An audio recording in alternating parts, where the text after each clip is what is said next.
welcome to another edition of Box Seats. Your host Frank Holder here with you. This is the show we talk about sports with comedians, and boy, we got a lot to talk about today. I'm gonna jump right into it. I'm gonna bring my man Talent in the building. What up, T? How you doing, sir? Man, I'm fantastic, brother. You see, I'm wearing my pink, man. Breast cancer awareness. Yes, sir. Boom. I definitely see it. I like that too. That's dope. And Thank you, brother. The Superman emblem too, right? Yeah, but the S in this case is for survivors. You know what I mean? Yeah, I like that. It's dope. Yes. You always got the dope stuff. Like, you can't sleep on Talent in his merchandise, boy. Can't do it. Can't do it. My man Fig is also in the building. What's up, Fig? Superman is in the building, and nobody told you to take a day off, Frank. Okay. All right, so let's get ready to jump into the show, man. Let's get ready to get it started.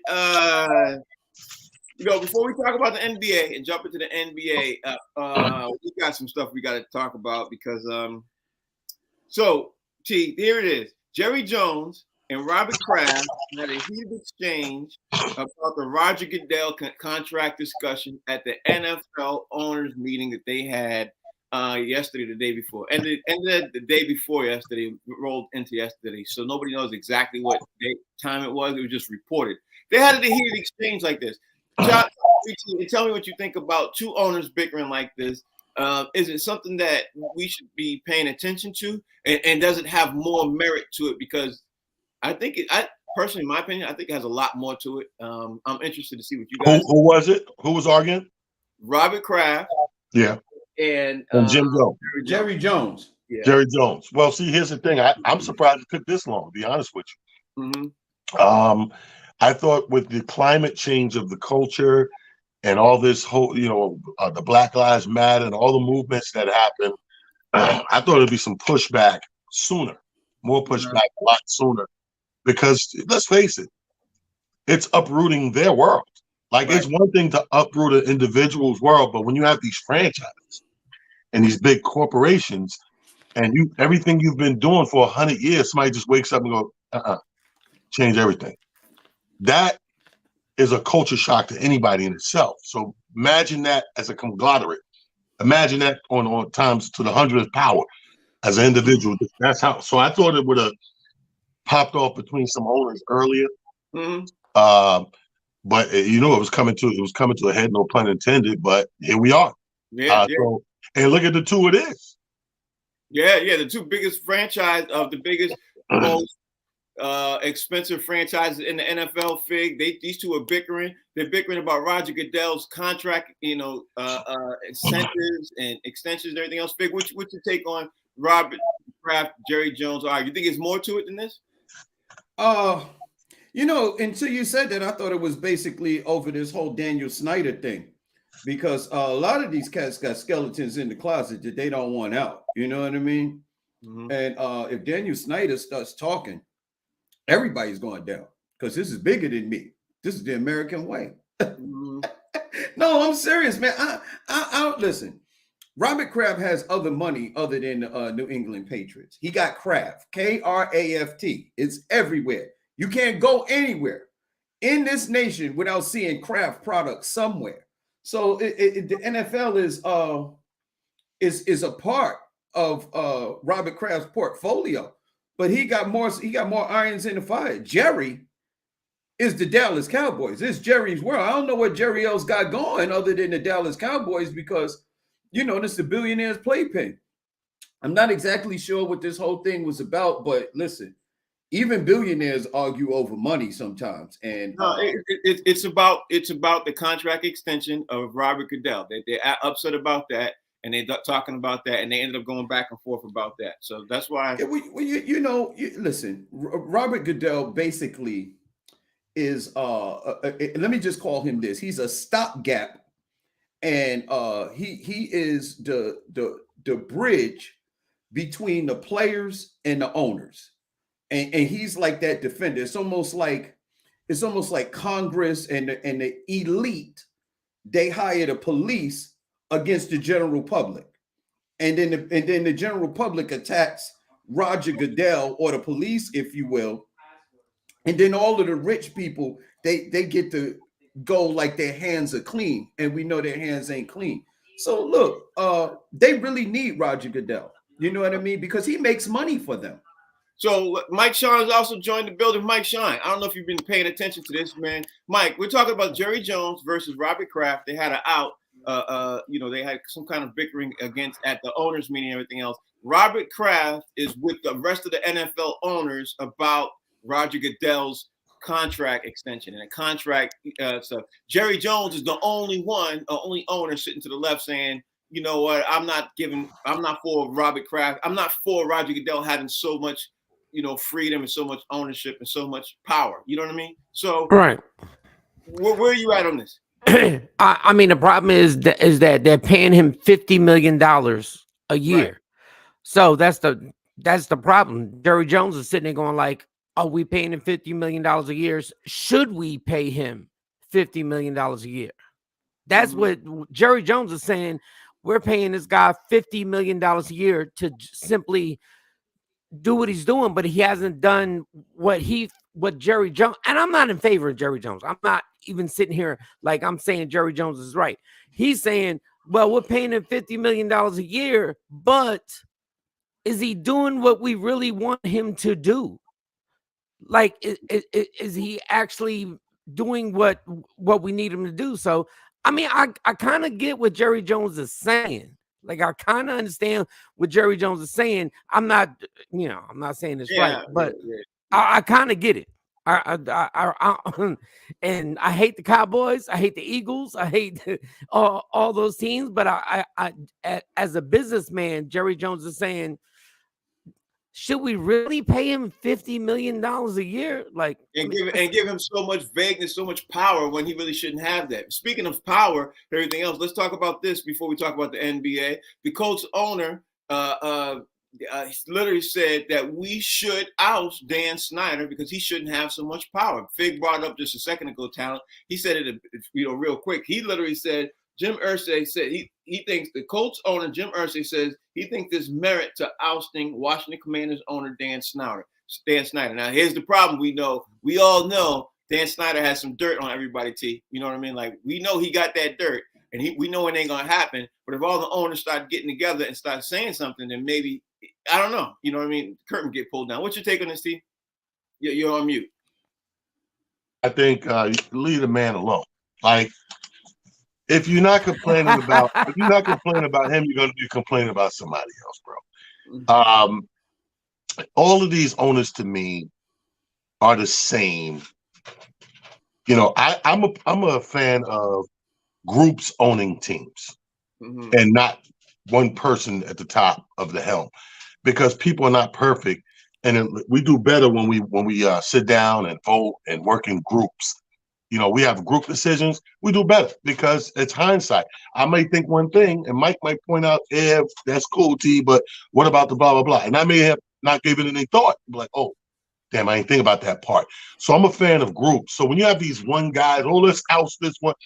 As soon as you put somebody in his place, they're going to be wanting to oust him for one other reason or another anyway. So they've been doing this year after year. It's always like one or two owners collectively, they talk smack about, we don't want them. It wasn't too long ago, Jerry Jones. Right. 100%. Fig, what's your take? You mentioned Dan Snyder a second ago. Anyway, what's your take? The thing is that at the end of the day, the only way to get rid of an NFL owner is if they're hurting your bottom line. And at the end of the day, it's not really even about the owners, it's about the advertisers. And the advertisers, they decide whether the owners is hurting them or not. And his position, talking about Daniel Snyder, his position on black people at the end of the day hurts advertisers' bottom line.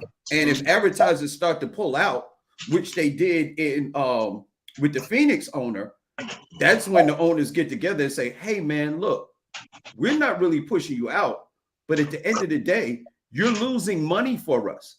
You're hurting business. And for that reason, you have to go."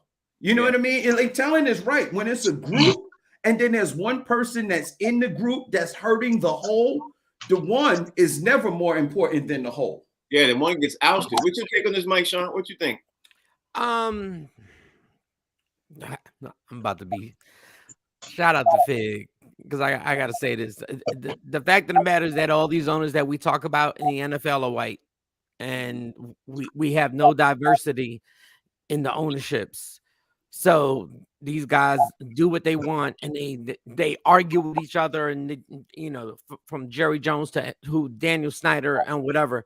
But if we had some diversity in ownership of NFL teams, Right. maybe things would be different. Like maybe I think things would be different on how things are handled and how things are handled. Mm-hmm. I honestly think that it's so crazy that we have a league that is like I think 70% or maybe 65% black. 70%. Like 70% black, and the only owners are white. Mm-hmm. Like this would never, and I've said this before, if we looked at hockey and everybody who owned the hockey teams were black, everybody would be like, how does that happen? But for some reason in the NFL, we're like, it's all good. Yeah, that's what we're sitting at. All right, so we gotta get ready to keep it moving on, man. Now the opening night for the NBA jumped off. The Los Angeles Lakers ended up having to face the Golden State Warriors ring night, everything else. Golden State made a statement when I think it was ring night. I just want to say this to Talent before we jump into it, man. I want to really give a large kudos to Steph Curry. I'm not even a huge Steph Curry fan like that, but for him to mention Brittany Griner while he's getting his ring was huge, I think, for that. You know what I mean? Says she's up there for 239 days. That was huge. I can't see another All-Star even thinking about doing that. But that's that. Now, Golden State made a statement win against the Lakers. So question to you, I'm going to ask you, was the win that big or the Lakers lost that big? Which one do you think, and what's your thoughts on that opening night? I think it's more of in those two teams, the high beam, unfortunately, is on the Lakers. Golden State did what we expect them to do. Right. They're the reigning champs. We expect them to do that. The Lakers is the ones that we keep hearing these little snippets and clips about the adjustments they made, and they're gonna be better. And Anthony Davis got a new haircut, still ugly. Still an ugly ass haircut on this adult tall boy. But that's who we're looking to make the changes and make something different. Those are the ones that need to make something different from last season, not Golden State. So Golden State is just another win wrapped up. For the Lakers, it's another scratch of the head. Like, okay, where did we go wrong? How did we lose? How can we beat them? You know what I mean? So it's on the Lakers. Okay, so it's on the Lakers for you. Fig, was it that big of a win? And was it more attention to the Lakers or more attention to the Golden State? Because Golden State played like Golden State plays. You know what I mean? I don't really see, in my opinion, the Lakers making anything that they did from last year to this year. I think it's more attention should be paid to the Lakers and how they have not improved at all. You know what I mean? I think that's the biggest thing. But that's my opinion. What's your take on this Golden State? Was it the Golden State win or the Lakers loss to you was more of the biggest point standing out from that opening night? I think the magnifying glass is definitely on the Lakers because their record was so horrible last year. The one glaring thing that was apparent is that Anthony Davis was back and he was healthy and he really looked good last night.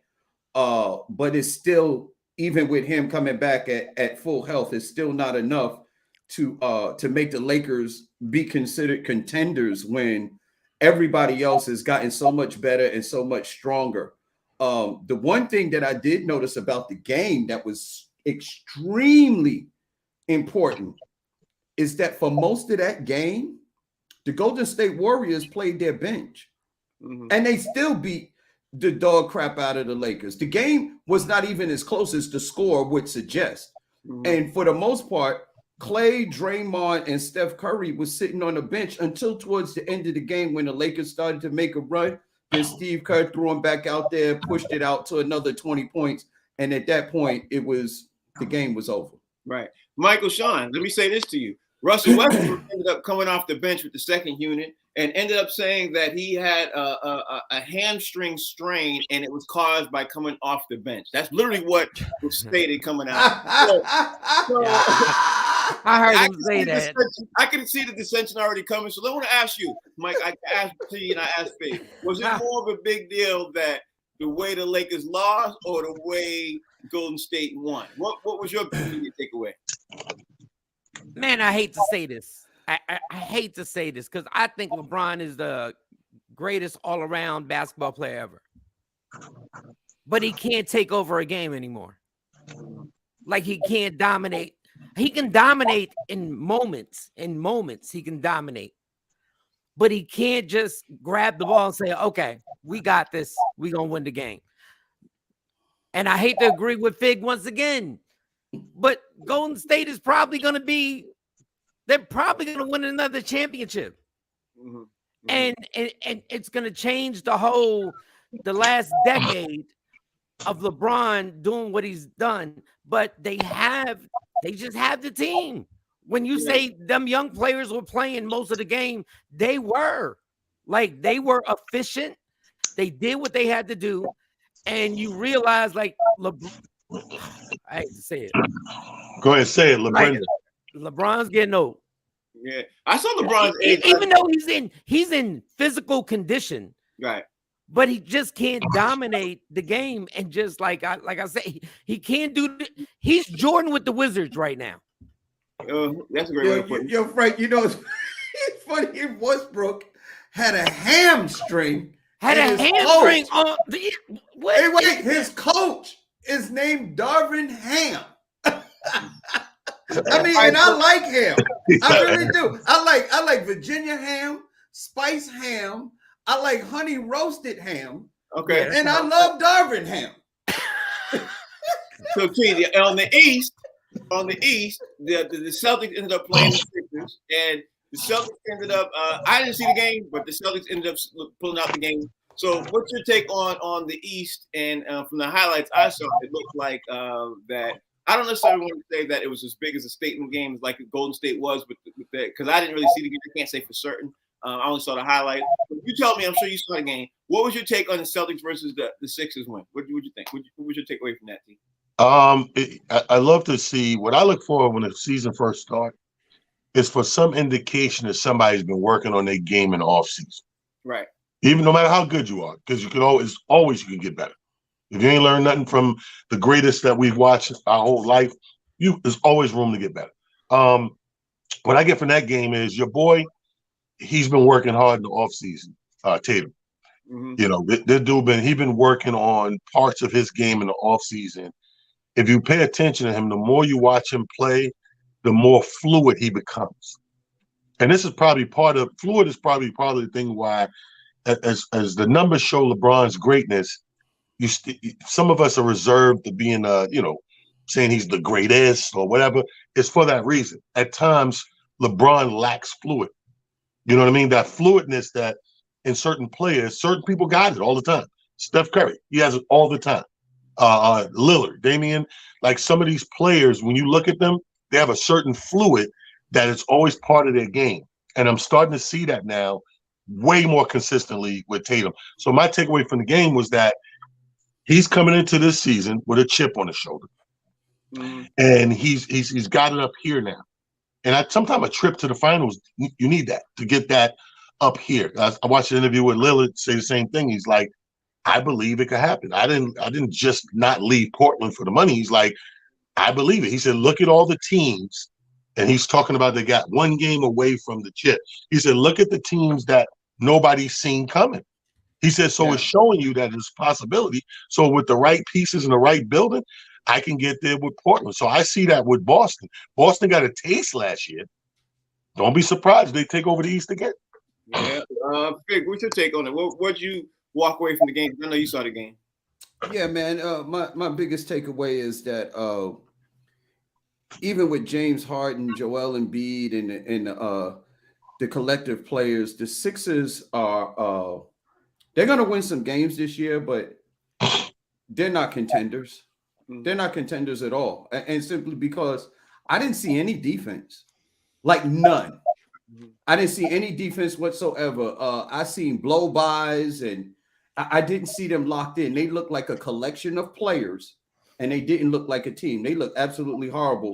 And it seemed as though the Celtics picked up from where they left off last year. The players are looking good. I don't think the coaching thing has kicked in yet, but when coaching really is necessary is when it is during the regular season or during the season or towards the playoffs. That's when coaching is really necessary and really needed.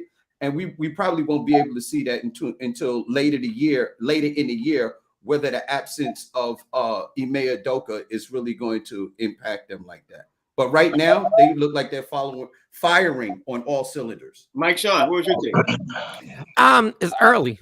It's early. The NBA season is so ridiculous. Other than Major League Baseball, and I'm pause on this. It's so ridiculously long that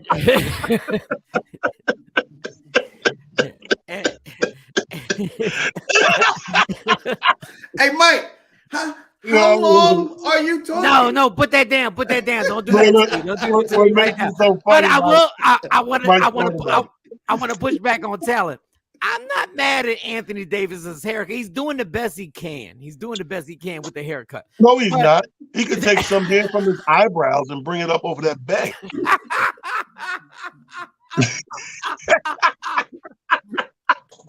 But I think obviously we have to overreact to early games. It's a long. Damn, I said long again. It's a long season. And, How long is it? I don't want to even say it's longer than anything I own. But Hilarious. but I will say this: like teams can adjust, and I think the Celtics are going to wind up in the NBA Finals. But I mean, we have to give our reaction to a game where the season is this extensive. So Right. I got a new word: extensive. Yeah. So teams can adjust, and I think the Sixers will be a contender. I think it could be the Celtics and the Sixers. Okay, all right. So you think the Celtics in Sixers. finals.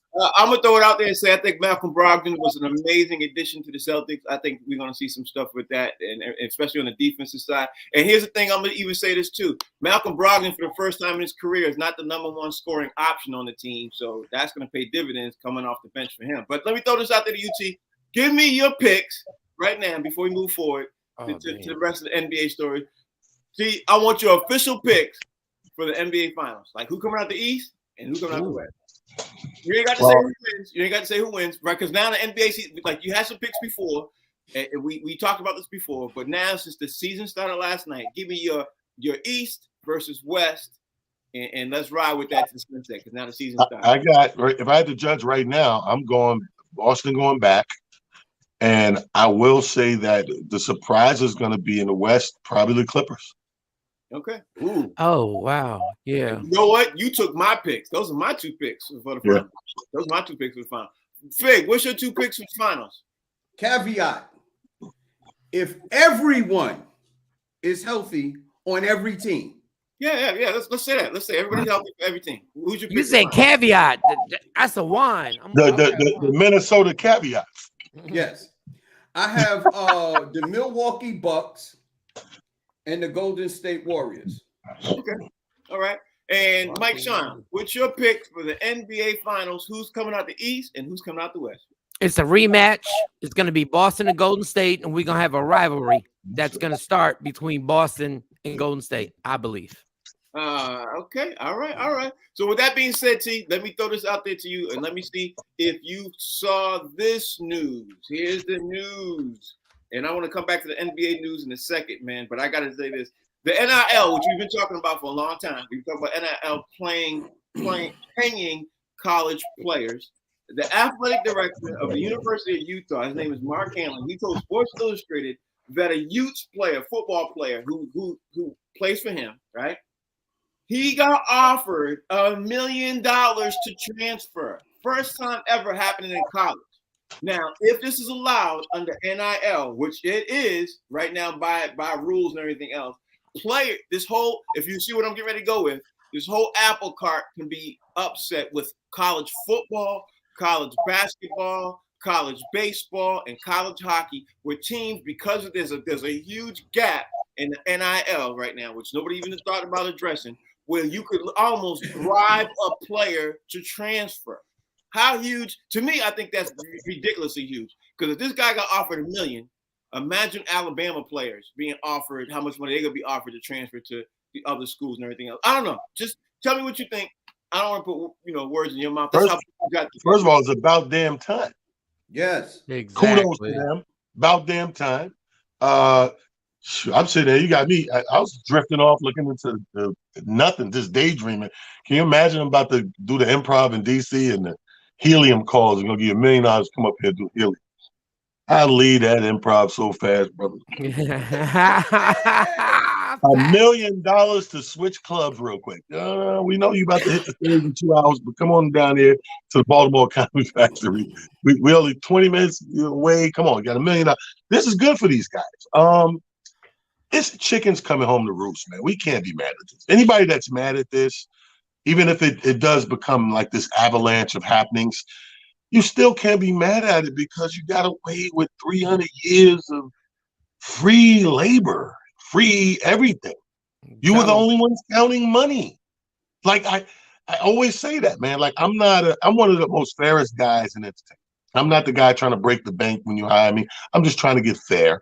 And I understand that the promoter needs to make money. Because if the promoter doesn't make money, we don't make money. There are no shows. So yeah, make some money so I can make some money. I'm all for that.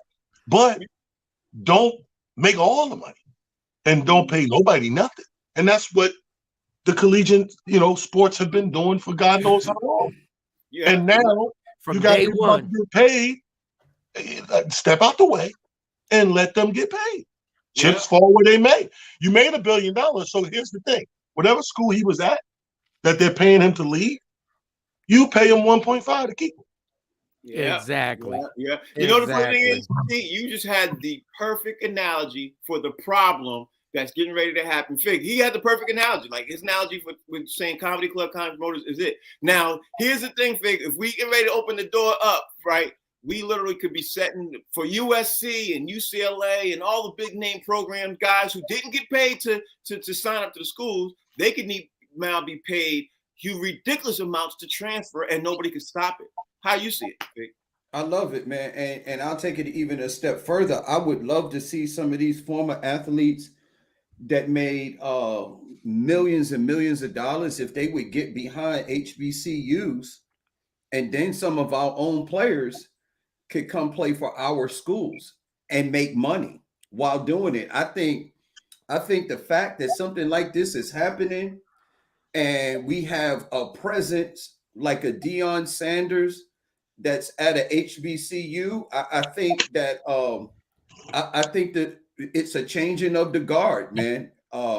When you have money and you can offer some of these guys, where their families don't have to struggle, because we know a lot of athletes, they come from impoverished neighborhoods and families, and when they go away to college, they're leaving a situation where their families are in a poverty type situation. And if you can change an individual's life based on their abilities and their talents, that's amazing to me, man. And like Talent said in the beginning, it's about damn time. Yep. And you know what, Mike Sean?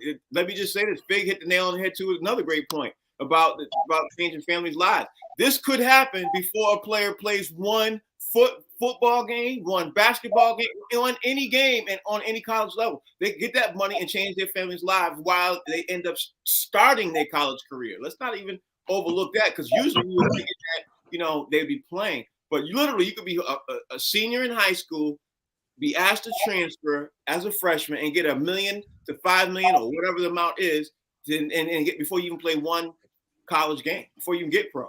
How big is this to you, Mike? What you think? It's amazing. It's amazing now that common sense is kicked in. The whole country is based on capitalism. Yes. The whole country. Until you go to college, then they tell you, no, you're going to work for free. Like Talent said, you're going to work for free now. And nobody does that in America. Nobody does that until you hit college. Now, the other thing, and I don't mean to, I don't think you meant it that way, but you were like, it was a bribe or it was whatever. No, it's just a business deal. Right. It's business. That's all it is. That's all it is now these young men and women can now deal with a business deal. Okay, they offered me $1 million. If you want me to stay, like Talon said, give me 1.5 and I'll stay. But that's what we all do. That's what we all do. It's negotiation. But for some reason, we've made it in America that when you're in college, you can't negotiate.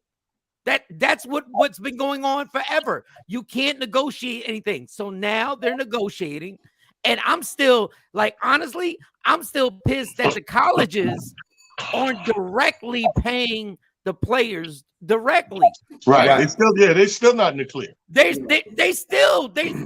still sitting here going like, well, you can get your money from here and you can get your money from there, but you can't get your money from us. Right. So Alabama should be paying their players directly. Right. And I know, and for some reason it sounds crazy to everybody in America. No, Alabama, Penn State, Michigan, UCLA, USC should be paying their players directly. They should literally have to say, I'm cutting you a check right here. It's not just room and board. It's not just a scholarship. This is the check I'm giving you from taking you from where you're going to play for us, so we can make a bunch of money going to the Rose Bowl and going to the college football playoffs. It still doesn't make any sense. Yeah, it still doesn't make any sense. Frank, you know what was added insult to injury or injury to insult, whichever way it goes. Not only did they not pay them, if these players took money under the table, they penalized them. Yes. Like Reggie Bush, they actually took away his Heisman Trophy because somebody else gave him some money. That's ridiculous. I mean, it's absolutely ridiculous. Or was Fig saying, or they end their career? Yeah. Like there's some players that careers got ended for taking money under the table. Yeah, because that was a huge thing. Let's keep it moving. I want to circle back to the NBA in a second, but I can't. I'd be remiss if I didn't mention the Yankees last night ended up pulling out and getting up to be able to go to the ALCS and face the Houston Astros. They beat the Washington Guardians 5-1. I'm gonna ask you this, T. Do you think the Yankees now moving on to the American League Championship Series? Do you think the Yankees are facing Houston Astros? Houston Astros have been rolling all year. Do you think, in your professional opinion, do you think the Yankees are going to be able to get to the World Series, or do you think the Houston Astros are going to put a hiccup in this run? Because let's be honest, the Yankees was on the ropes against the Guardians. They was on the ropes. You know what I mean? And I think the rain delay for the last two games stopped the momentum from the Guardians, and it was able to get the Yankees to be able to recoup and get their pitchers back in the game and rest up. So they got 2 extra days that they shouldn't have had. You know what I mean? That's what I think blessed the Yankees. But I'm not. But see, we can't really say that only for the fact that the rain delay affected both sides. Like both players did or did not get to play. So it ain't like I'm off 2 games. You still got to show up. Everybody got shut down with those 2 extra days. Were able to maneuver how they wanted to. So that was Mother Nature. That's force majeure. That's neither here nor there on both sides. I think my Yankees. First of all, let's address the elephant in the room. Hey, don't call my name. I don't know what name is worse. I don't know if the Commanders or the Guardian is worse. The Guardian. These are the 2 worst names. Let me tell you how it messed me up. So I'm watching game 1. I had no idea that this was the old Cleveland Indians, right? Mm-hmm. So I'm watching the game, and the dude turns around. I'm like, all right, we got the Guardians, whatever, whoever they are, right? Guy turns around, Cleveland across the chest. I said, oh my God. This is the Cleveland Indians. I think this is the worst name ever. So pause on that. But I think, Frank, the Yankees are, anybody that plays sports know I'm not lying about this part. You do play worse when you play a worse team. You play down sometime with your competition. Yes. I think that the fact that the Houston team is doing well, you're going to see the do it well Yankees against them. You're not going to see the same series right now. You're not going to see this series because it's the same in every sport. When you get out there, if you play bums, you'll play bummier. You might end up blowing them out. The numbers might look in your favor, but when you look at the actual game, and I'm looking at the Yankees like the last game, this game, only game 5, really looked like Yankees fashion, where they go up 5-zip and only give you 1 score. And because this was like 6 innings long, that 5 score was up there, 5-zip, 4-zip for a minute. Then they brought one in, it was 5-zip. And we're talking 4th inning. So when you get down over, they kept loading the base. They was doing everything they had to do. It's just that baseball's that luck of the draw kind of sport. And I think when this team goes against Houston now, Houston's a way better team. So the Yankees going to have to be a way better team too, and I think you're going to see the best of the Yankees. I think they're going to World Series. All right, that's what Talent thinks. No surprise, as being a New York native, he thinks the Yankees are going to advance to the World Series. Let me ask you this, Vic. Do you think that the Yankees are going to be able to continue to roll against Houston? And what's your thoughts on the Yankees defeating the Commanders? I think it's something in the water in New York City, Frank. I mean, just think about all of the New York teams. We haven't seen the Knicks yet, but if you think about all of the teams, we got Buffalo, we got the Jets, we got the Giants, we got the Yankees. The only one that didn't make it, they fizzled out, was the Mets. It just seems like it's a New York time for New York to start rising towards the top again, because every team that we had has been, in taking a back seat to every other team in every other major sport. And it's like we are raising the ghost of Frank Sinatra when he says, I want to wake up in a city that never sleeps and find I'm king of the hill. Jesus Christ. Top of the heap. Yes, sir. These guys are definitely off Broadway. Way off Broadway. Yo, Talent. So far off Broadway, we're in New Jersey. You got a smoker's chance of singing that song. I'm in a New York state of mind. That's all. What's your take on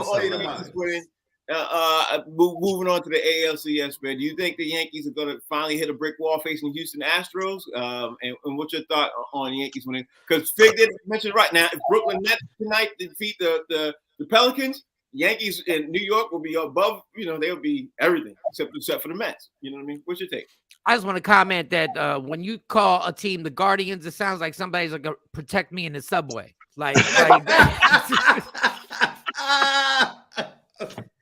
I feel like you should have a hat on. The Guardian Angels. And I'm sitting there going like, hey, somebody's about to rob me and I'm going to tuck my chain. Can you help, please? Curtis Lee was the starting pitcher. Exactly. I think I can't predict this series, but I think the Yankees are going to step up.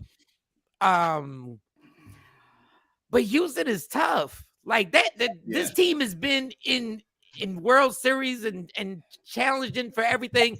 If they're not cheating, let's remember, if they're not cheating, all of a sudden they become a little lackluster on what's going on. But I think the Yankees are going to step up. Like, honestly, not just because I'm from New York, but I think they're going to step up and win this series.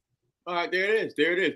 My man T, in other news in the NFL, Baltimore Ravens signed Deshaun Jackson to the practice squad, hoping that he'll be able to. That's what I've been saying. I've been yelling this. Somebody calls us Sean Jackson. Hold on. We get to you. The Baltimore Ravens signed him. They signed him to the practice squad. He should be ready to play on Sunday. We all know what was going on with Lamar Jackson not having no deep threat and everything else. They signed him yesterday. Deshaun Jackson is now a Baltimore Raven in his 15th NFL season. Everything else. Do you think he will be the difference, or people are saying right now he looked like he still got the Jets and everything else? Do you think he's going to be that difference maker that the Baltimore Ravens needed? What's your take, T? I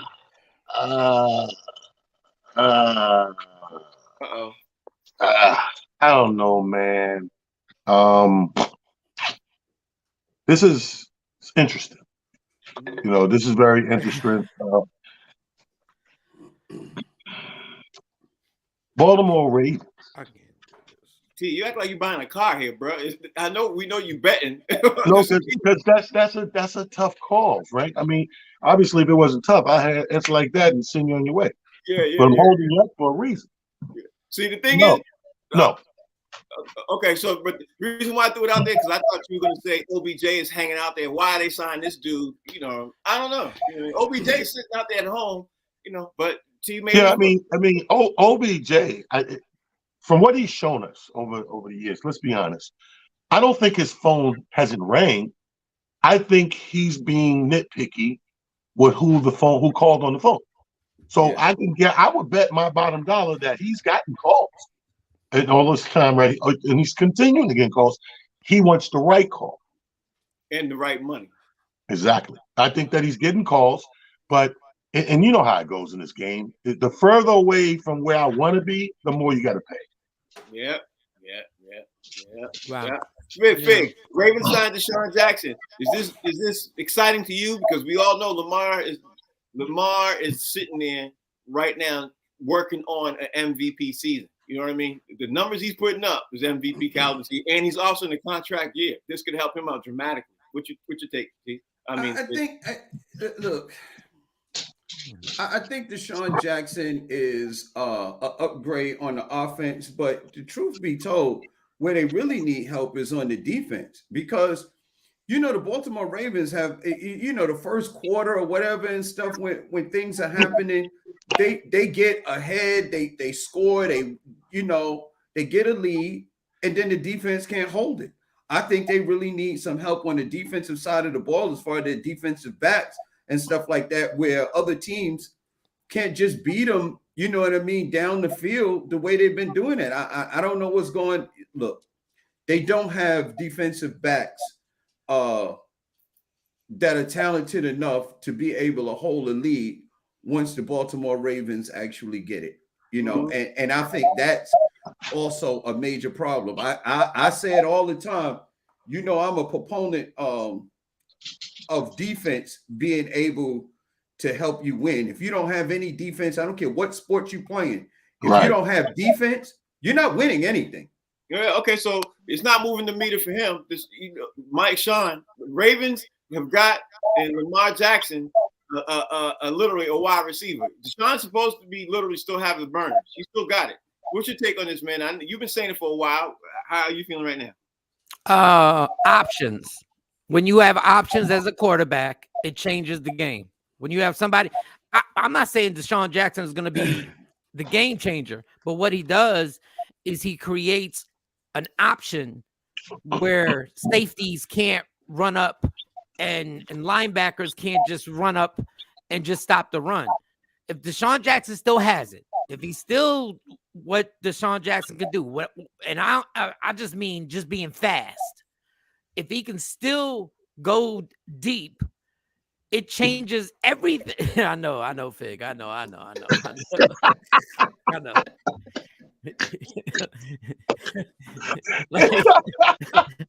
like I've had so many pauses right now, but if he can still, it's even going to be worse. If he can still stretch the defense, which might be worse. That changes everything for Lamar because he doesn't have as many guys coming up on the defense where if he wants to run, he can run. It's just you just got to see if Deshaun still has that speed to make things happen. And if he does, then it could be a problem. He's not the game. He's not what's going to win the game. He just changes the game. He changes everything on offense. 100% agree. In other news, Russell Wilson is considered day-to-day after MRI has revealed that he's having hamstring issues. I think they got bigger issues than that. The Broncos are getting ready to face the Jets this week. See, I wanted to bring this up because the Broncos played – their offense is one of the worst I've seen in a long time, but their defense is phenomenal. Like the Denver Broncos got an amazing defense. Their problem is their offense can't score them no points. But they're playing the Jets this week right now. So are you looking at Russell Wilson? I know you're a Jets fan and everything else. Are you looking at Russell Wilson to make it more of a game and I know you got the Jets. I know you got the Jets winning. I don't even know why I'm gonna ask you this, but Right. your take on the Jets versus Broncos? I think the Jets are going to destroy the Broncos. Honestly, that's what Well, I think. I think that everybody in Denver is we're just watching the game for Sierra. Oh, Level up. That's what's trending on Twitter right now. She's gonna make the game. Listen, man. He's stinking the joint up. So the disrespect of this league is fueling my team, the Jets, to the highest of their capabilities, because this is week 7. And for 7 weeks, and I mean every week, we are the underdog. We have not been favored yet. And this and the type of ass we've been kicking. Come on. Wait. The Jets aren't favored to win this week? Are you sure, T? They're giving us 3 points. T, I think you should check that again. I really think you should check that again. I'll give you a minute to check. On DraftKings, they are giving the Jets points on DraftKings. I'm just but not promoting them. Not promoting them. We are the underdog. We have been the underdog 7 weeks straight. I know this for a fact. Now, out of the last 6 weeks of being an underdog, 4 times they're wrong. 4 times. And the teams, you look at the teams we played and beat, you look at the point disparage, you got to say, give them credit. But the league is being disrespected, probably because of this fight. That's what they was fighting Goodell. You know what I'm saying? It was like, come on, respect to the Jets. But here's the thing. Not only do I have my Jets, this is not going to even be a close game. Our defense is so crazy. You think this dude was struggling the last couple of weeks? Watch what you see what we do in this backfield between the cornerbacks, the safety, and that line. Watch what we do. I'll say, as a Patriots fan, I'm surprised the Jets are playing this good. You know what I mean? It's surprising me. The Jets look good. Can't overlook the Jets. And the Jets, I agree with you, T. The Jets are going to destroy the Broncos. The Broncos, their offense is horrible. Fig, talk to me about the Jets. What you see right now, man. Do you think the Jets are going to be able to put together something, or do you think Russell Wilson will finally be able to get their offense moving? Is Russell Wilson gonna get a new offensive line? Because if he don't get a new offensive line between now and Sunday, listen, I don't care what nobody say. Tell me the quarterback that can stand behind a wet paper offensive line and do anything. We saw Patrick Mahomes.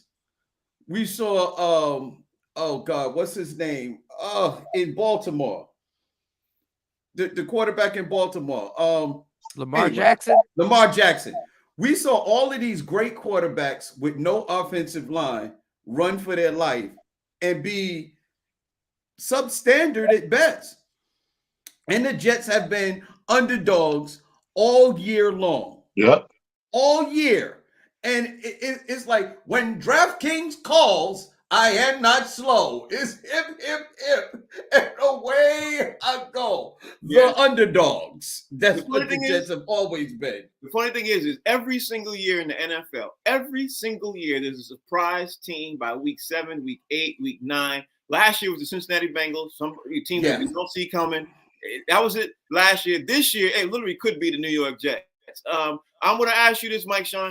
Do you think the Jets or the Broncos are going to be – who's going to be able to put it together? And do you think this Russell Wilson is literally setting up an excuse by saying an MRI, I had an MRI for my hamstring?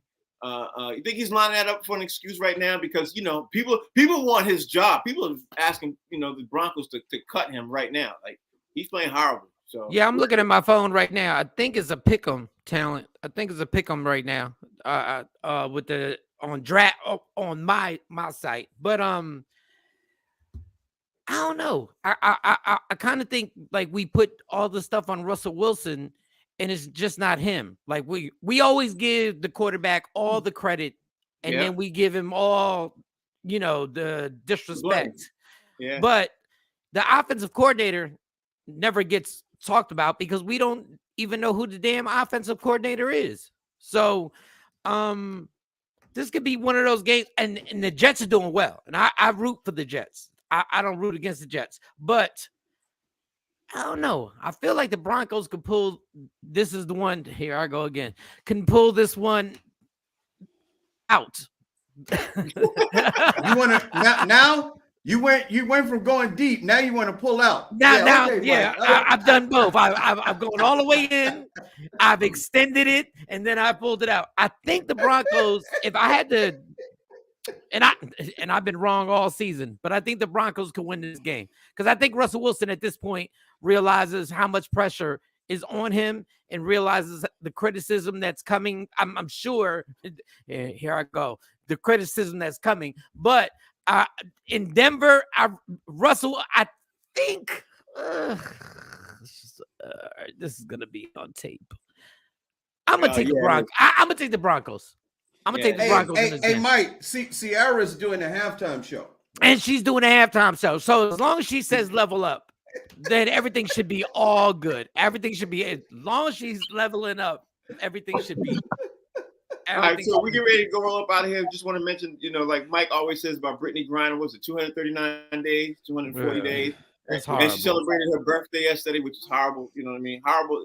Happy for her. It was a birthday, but horrible. She's still being held captive. And I also want to say this out there before we roll out the show that Charlotte Hornets guard James Bouknight was arrested on suspicion of drunk driving over the weekend. 22 years old, arrested at 1:51 a.m. on Sunday and released on $2,500 bond. Mind you, he's only 2 years in on the NBA, and the Charlotte Hornets did not address this to the media and everything else. They act like it didn't happen, which is like pretty crazy because NBA player gets arrested for drunk driving. You got to take notice of that. All right, we're getting ready to roll up out of here, man. T, you got anything you want to say before we roll up out of here? Any thoughts? Oh, absolutely. Every day. First of all, Knicks play tonight. Yes, sir. All right, so let's recognize that. You know Who they play tonight? Recognize tonight. Memphis Grizzlies. They're starting us off. They're testing us game one. They testing us with the Grizzlies. We ready though. Watch my team. Watch my young boys. This weekend, man. This weekend, watch me work live. Headline in the Stress Factory, New Brunswick. That's 90 Church Street, right in the whole Grand Central of Rutgers University. And it is Rutgers homecoming weekend at the same time. So I'm looking for some fun people to come out and hang with us. 4 shows. 2 Friday, 2 Saturday. Come check your boy out headlining the Stress Factory. Go to stressfactory.com. Get some tickets. Let's do it. All right. So before I move on, anybody else, T-Talent, the Nets, Brooklyn Nets is playing the Pelicans tonight. Who you got? The Brooklyn Nets will beat them. Oh, okay. All right. I think they're in Brooklyn, ain't they? They home, right? I think they're in Brooklyn, yeah. Yeah, they'll beat them. Fig, talk to me, bro. Tell everybody out there how they can follow you. I know you got the Knicks versus Memphis. I didn't even want to put that up there. I got the Memphis. I think Memphis is going to beat. I think Memphis is going to beat the Knicks, and I think the Pelicans are going to beat the Nets. That's what I think. Well, the Knicks are in Memphis, so that's going to be a tough game. But I hope we can get that one. Listen, I got Brooklyn, and I got New York City. I got the Knicks. And you can follow me at Comedian Fig, all social media platforms. Follow me because I got some sexy stuff coming up. You know what we got tomorrow? We got to talk about the New Orleans Pelicans and my man coming back, literally trying to put the Zion coming back, get ready to put the NBA in notice. I want to see how he does. Mike Sean, talk to me, man. Who you got? You got the Brooklyn Nets versus the Pelicans tonight. Or who you got? I hate to break it to you. Both New York teams are going to lose. Yep, I think both teams, and no disrespect, but both teams are going to lose. But it's early. You know what's wrong with Mike? I'll take that bet. Well, I'm not betting. No. Talent. I bet you $20. I bet you. I'm doing a Frank bet. I bet you $20. That's not a Frank bet. Frank bets Frank will bet you a Pepsi. Hey, Talent. I bet you a Diet Dr. Pepper. I'm gonna tell you what's wrong with Mike. You know what's changed about Mike? No fireplace in his background, and that's why Mike has changed. But that's what happens when you get kicked out the house. That's what happens. My bad, Mike. Let me tell you something, Mike. You got the best homeless backdrop ever on birthday. Ain't no cardboard boxes, no people going by, no trains, no wild animals. It's just a beautiful. Look at it. You got a parlay bowl back there. You look like you look like you're selling China. Yo, Yo, not bad. It's not bad. It could literally be worse. It could be worse. It could be worse. Yo, telling Mike is doing his show at Raymore and Flanagan. I'm right here. I'm about to get me a love seat.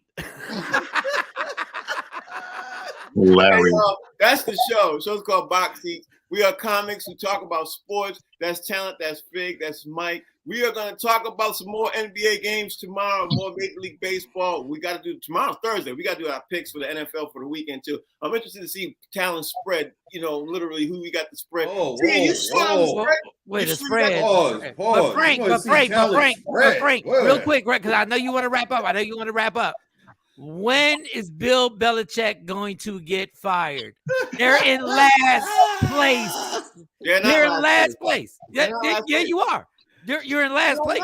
No, they're not. They're tied. They're tied for third. They're not last. Which is last? There's two people That's tied for hilarious. third. They're tied for third. Only 4 teams in the conference. They tied. Hey Mike, we're not in ninth place. We're tied for 8th. We're tied for 8th. Like, what are you talking about? You know what's funny? You know what's really funny is that joke came from a Jets fan who's been tied for last 50 years. No. But when I want to know, we got it's 57, so we got a few minutes. When Never, you know that's not gonna happen, Mike. Don't even he knows it's not gonna happen. Stop bringing up old stuff, Frank. This is the new Jets. I'm like Rafiki from the Lion King. It is in the past.